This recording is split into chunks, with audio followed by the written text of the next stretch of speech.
It's the Adeptus Mechanicus. So if you read the video title, it's the Adeptus Mechanicus. But how do I know that? Well, I'm gonna tell you. So the Adeptus Mechanicus is the most expensive army in the Warhammer 40K roster. If you go by dollars or pounds converted into in-game points. So in this video, we're going to answer 4 basic questions. Number 1, which army is the most expensive to collect? We already answered that, but I'm gonna tell you how I know that. Number 2, how did I calculate all of this? Well, I stayed up a lot of nights. 3, how many hours of work do you have to do to be able to afford a 1000-point army based on what kind of army you're going to buy? And which army is the cheapest one to collect? And finally, and maybe most important, why did Allspec Tactics release a video with this with the same information that I have today just one day earlier? I only stayed up for like 3 or 4 nights in a row the last week to collect all the information and building the massive Excel file that I used to collect all and compile all of this information. But it's fine. Yeah,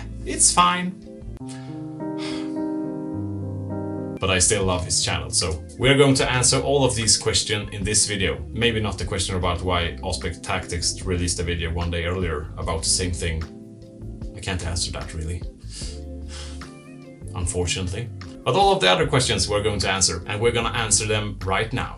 Okay, to be able to do this analysis, we have to do some assumptions. And the first assumption we have to do is assume you buy one of each available unit for each faction or army. The second assumption is assume that all prices are normal prices. I know that you can often get these units for a bit cheaper, but we use the normal prices. And I also had to sum up all of the Space Marine chapters into one generic Space Marine because they all use basically the same units. There are some differences, but they are minor and will only result in I think 10% difference from my analysis, and this is for all Space Marines except for the Grey Knights, who I have added separately. And I have to say also that not every unit is considered in this analysis. There are discrepancies between the available data sheets that I found, Games Workshop's website, and all available price listings. I still think that I covered 90% of all of the available units or around that. So I summed everything up in a very large Excel file, and I had to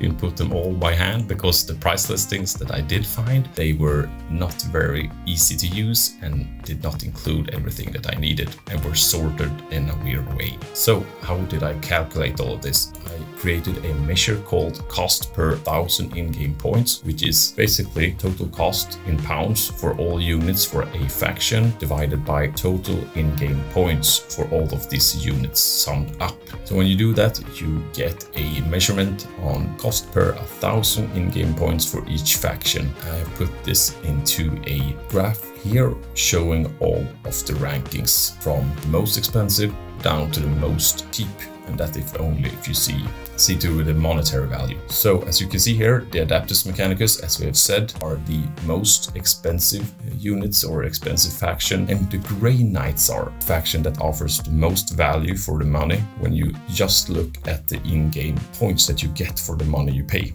And in between we have everything else. I was a bit surprised to actually see the Gene Stealer cults very high up because they don't have that many units, and I thought that factions with the fewer units would have the higher monetary value because their units are often, not always obviously, worth more in-game points. But they are actually the 3rd most expensive army to collect according to this measurement. So I had the idea that maybe the faction with the most units will be the faction that are most expensive. I don't know really why I was thinking that way, but I had to check that out, and you can see here that it is not the same rankings at all actually. Some of them are still in the same spot that I thought. The rankings changed when we look at the total number of available units per faction and compare it to the cost per 1000 in-game points. I actually did a statistical analysis to see if there were any correlation between the two, but as you can see in this scatter plot, there were none. So basically there is no, if an army has more units available, they are not always more expensive or less expensive. There's no correlation really.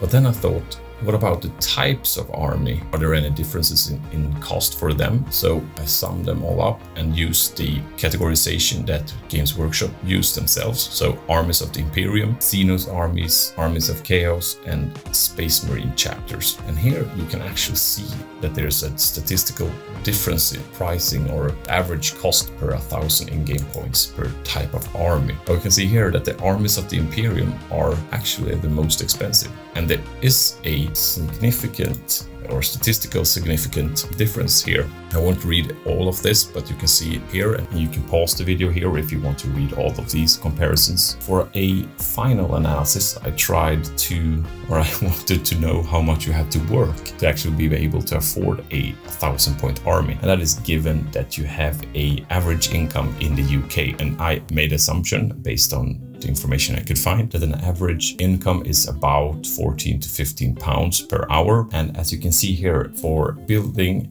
or collecting a Adeptus Mechanicus army up to 1,000 points is actually about 30 hours of work. When you look at the lower parts of the graph, you can see that the Grey Knights only need around 13 or 14 hours of work to be able to afford a 1,000-point army, while the Adeptus Mechanicus is almost an entire work week to be able to afford. So yeah, the people that say that Games Workshop's products are expensive, they are proven right in this analysis, but everyone knew that, so there's no news there. If you want me to do another analysis or do some different analysis with this material, please comment down below and I will try to do what I can. I hope you liked the video, and I hope you liked the information that I could provide. And if you feel like you get some value out of this video or my other videos, I just started a Patreon page and you can head down there if you want to support the channel. There's a link down below. Thank you and have a good day.